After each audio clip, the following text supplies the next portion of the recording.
Bom dia, meus irmãos. 1 Coríntios, capítulo de número 10, exemplos da história de Israel.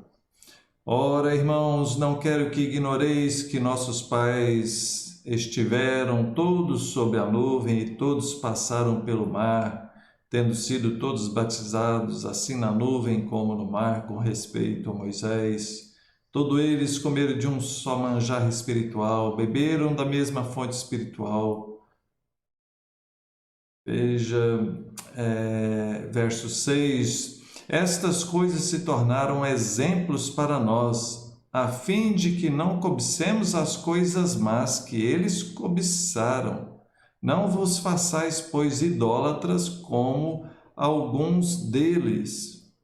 Verso 8: não pratiquemos imoralidade, não ponhamos o Senhor à prova, não murmureis. Verso 11: essas coisas lhes vieram como exemplo. Então, veja, ele utiliza a história aqui do povo de Israel, lá no Antigo Testamento, como exemplo para nós. Não a idolatria, não imoralidade, não pôr o Senhor à prova e não murmurar. É um grande exemplo mesmo quando nós lemos as histórias bíblicas, as histórias do Antigo Testamento. E nós temos que tomar cuidado para não cair nos mesmos erros. Verso 12: aquele, pois, que pensa estar em pé, veja que não caia. Ele está se referindo ao que acabou de relatar, falando a respeito dos irmãos do Antigo Testamento. Às vezes nós olhamos, mas como é que aquele povo era tão duro assim, tão difícil? Nós também somos, também somos. Que diferença temos nós deles? Então, muito cuidado, porque quem pensa que está de pé pode cair. Todos nós estamos sujeitos aos mesmos erros. Somos miseráveis pecadores e precisamos orar e vigiar para não entrar em tentação. Verso 13, gosto muito desse versículo. Não vos sobreveio tentação que não fosse humana, mas Deus é fiel e não permitirá que sejais tentados além das vossas forças. Pelo contrário, juntamente com a tentação vos proverá livramento, de sorte que possais suportar. Não tem desculpa. Pastor, a carne é fraca, a tentação foi grande demais, não consegui. Não temos desculpa. O texto diz que Deus não deixa vir uma tentação além da nossa força. E sempre tem o escape, a forma de escapar, de não cair no pecado. Então, quem peca é por livre, espontânea vontade. Aliás, o princípio para o perdão de Deus, para o arrependimento, é reconhecer o erro. Tem muita gente que tem dificuldade de reconhecer o erro, fica dando desculpa. Mas foi por causa disso, foi aquilo outro. Não, para com isso. Admite o erro. Eu errei. Se não houver essa admissão, esse reconhecimento do erro, não vai haver um arrependimento verdadeiro e, consequentemente, não haverá o perdão. Perdão pressupõe um arrependimento. Prosseguindo aqui, no capítulo 10, ele entra aqui na questão da idolatria, verso 14, fugir da idolatria. Verso 21, não podeis beber o cálice do Senhor e o cálice dos demônios. Não podeis ser participantes da mesa do Senhor e da mesa dos demônios. Só explicando rapidamente sobre isso, o que estava acontecendo em Corinto é que era uma cidade cheia de idolatria, cheia de misticismo, cheia de tantos cultos a vários deuses, E em meio a tudo aquilo tinha as festas pagãs e era normal se encontrar por ali pessoas que se entregavam à questão do culto idólatra.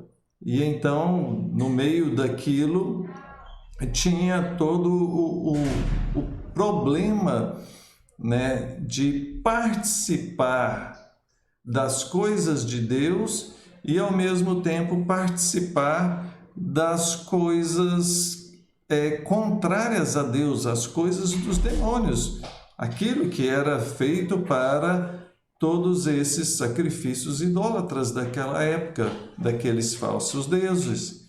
Então é isso que ele está advertindo aqui, do perigo de querer participar dessas duas coisas ao mesmo tempo. Não tem como.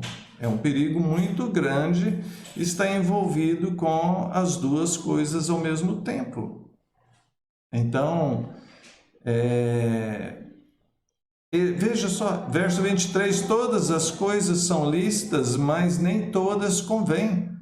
Todas são lícitas, mas nem todas edificam. Ninguém busque o seu próprio interesse, e sim o do outro.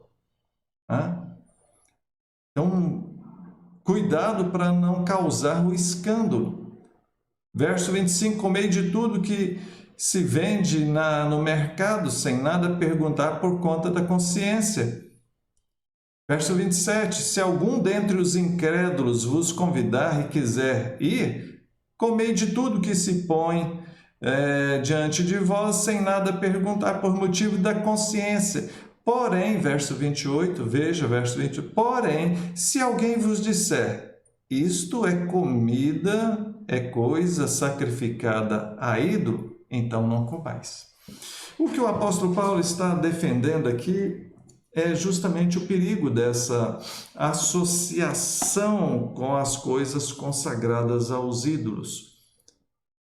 Então, se a pessoa fosse convidada para alguma coisa, uma refeição na casa de alguém, ou num restaurante, ou em algum outro lugar, ele iria até lá e não pergunta nada. Isso aqui é coisa sacrificada a ídolo ou não?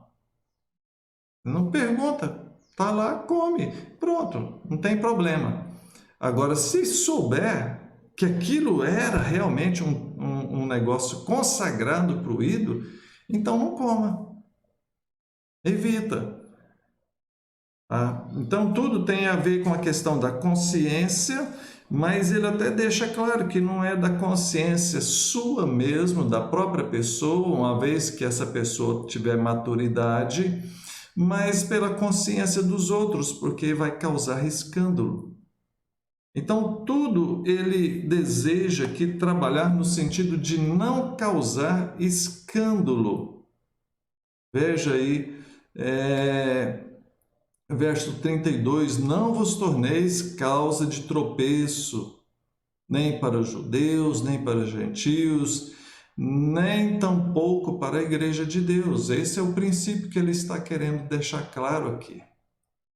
Capítulo de número 11, até ele fala a respeito do uso do véu na igreja, né? Isso aqui também é polêmico. Verso 3, quero, entretanto, que saibais ser Cristo o cabeça de todo homem, o homem cabeça da mulher, e Deus o cabeça de Cristo. Todo homem que ora ou profetiza tendo a cabeça coberta, desonra a sua própria cabeça, e toda mulher que ora ou profetiza com a cabeça sem véu, desonra a sua própria cabeça. Portanto, se a mulher não usa véu, nesse caso que rape o cabelo.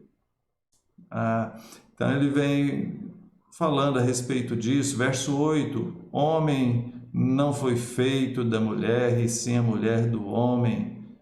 Também o homem não foi criado por causa da mulher, e sim a mulher por causa do homem. Ele está narrando tudo que, na verdade, está escrito nas Escrituras. Deus criou primeiro o homem, depois da costela fez a mulher, uma companheira, uma auxiliadora idônea. Mas em nenhum momento aqui nós temos um mandamento bíblico que vá diminuir as mulheres, como alguns querem acusar. Não, aqui nós temos uma questão cultural. A partir do verso 11 aqui vai ficar bem claro isso, que é uma questão cultural. Verso 11: no Senhor, todavia, nem a mulher é independente do homem, nem o homem independente da mulher. Porque como provém a mulher do homem, porque foi tirado da costela, lembra lá no Gênesis, né? Tal. Também o homem é nascido da mulher. E tudo vem de Deus. Tudo vem de Deus. Quer seja homem, quer seja mulher, tudo vem de Deus. Ponto final. Né? Agora ele prossegue, ainda fala mais.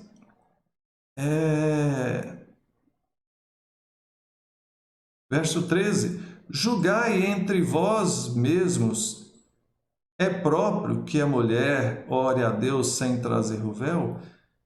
Ele está falando daquilo que é próprio, para eles analisarem entre eles. É uma questão do meio, é uma questão do ambiente, é uma questão cultural. Naquele tempo, ali no Oriente Médio, era daquela forma. Era a cultura deles. Tá? Observe o verso 16, fica mais claro ainda. Contudo, se alguém quer ser contencioso, saiba que nós não temos o quê? Não temos tal costume. É a cultura deles, é o costume deles aquele. A gente vai em certos lugares, em praticamente toda a Europa, é normal o ósculo santo, ou seja, o beijo no rosto. Os homens dão o beijo no rosto, né? Uma certa vez um português me deu um beijo no rosto, né? Aquilo eu fiquei assustado na hora porque nunca tinha visto aquilo, né? No Oriente Médio, boa parte do Oriente Médio e mais da metade do mundo é normal a questão do beijo no rosto, do ósculo santo, seja entre homens ou entre mulheres.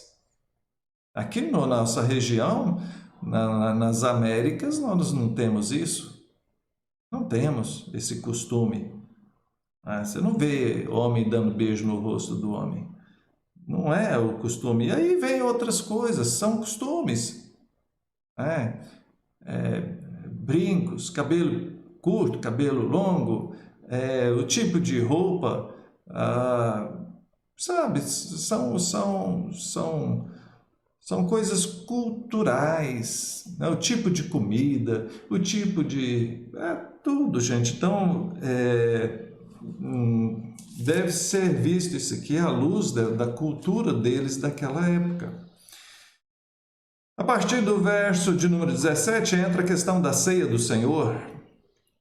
Estou informado, verso 18, que há divisões entre vós quando vos reunis na igreja. Verso 20, quando, pois, vos reunis no mesmo lugar, não é a ceia do Senhor que estão comendo.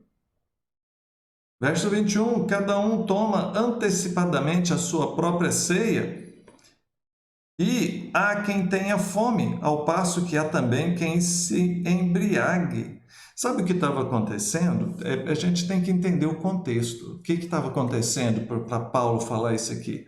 A ceia era uma refeição realmente.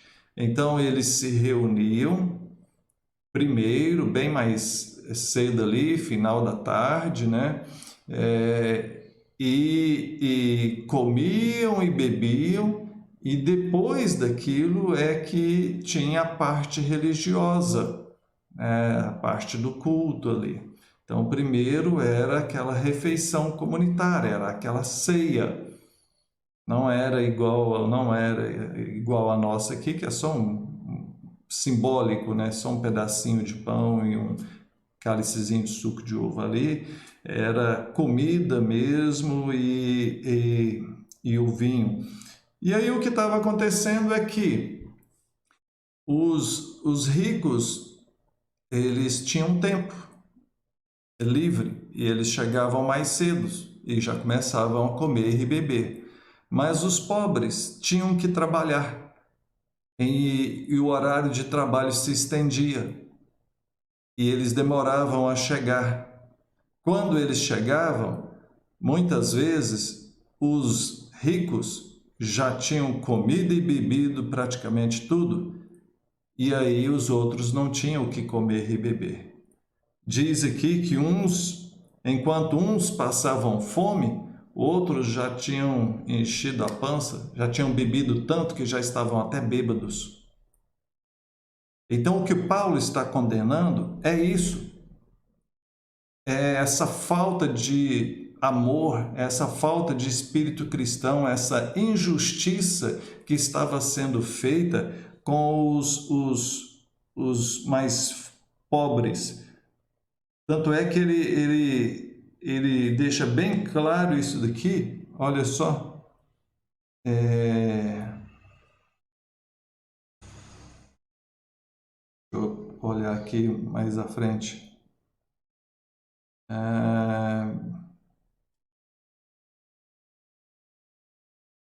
Aqui, ó, verso 33.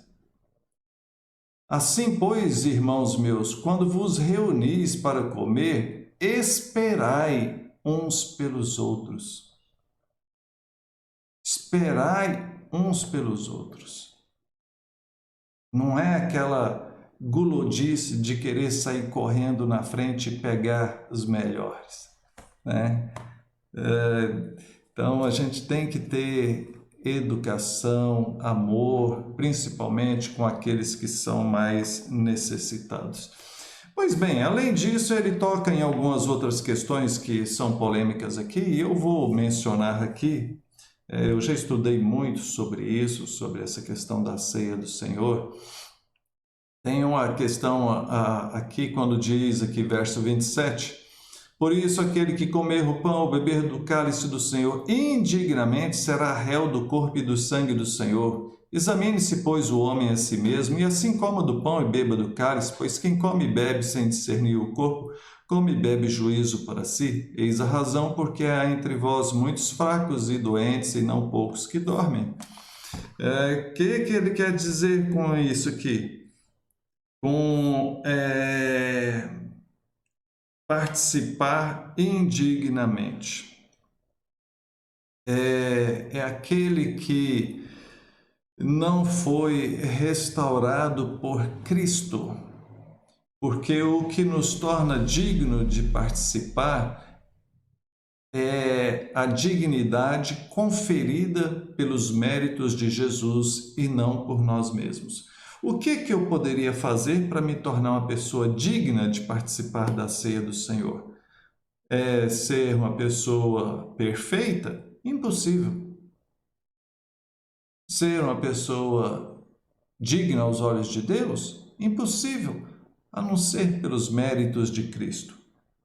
Então, a dignidade que pode ser conferida é somente através de Jesus Cristo. Agora, quando ele fala para examinar a si mesmo, para depois participar, é no sentido de procurar fazer como aquele está orientando, não menosprezando os outros, não passando na frente dos outros. A ceia, além da questão da comunhão com o Senhor, do memorial ao sacrifício de Cristo, da representação do nosso acesso à mesa do Senhor, é também uma representação da comunhão dos santos, de que todos somos iguais perante o Senhor, de que somos irmãos em Cristo, temos comunhão uns com os outros e com o Senhor. Então não pode haver discriminação entre irmãos. Não podemos deixar ninguém para trás. Então, é nesse sentido que devemos nos examinar e observar se realmente estamos seguindo os mandamentos do Senhor, se realmente estamos em sintonia com aquilo que o Senhor fala. Porque senão nós corremos o risco de não vivermos um cristianismo verdadeiro. O próprio Senhor Jesus falou que seremos reconhecidos como seus discípulos quando amarmos uns aos outros. Amém. Que Deus tenha misericórdia de nós. Oremos. Pai, obrigado por tua palavra. Tem misericórdia de nós. Nos conceda a tua bênção. Em nome de Jesus. Amém. Deus abençoe e até mais.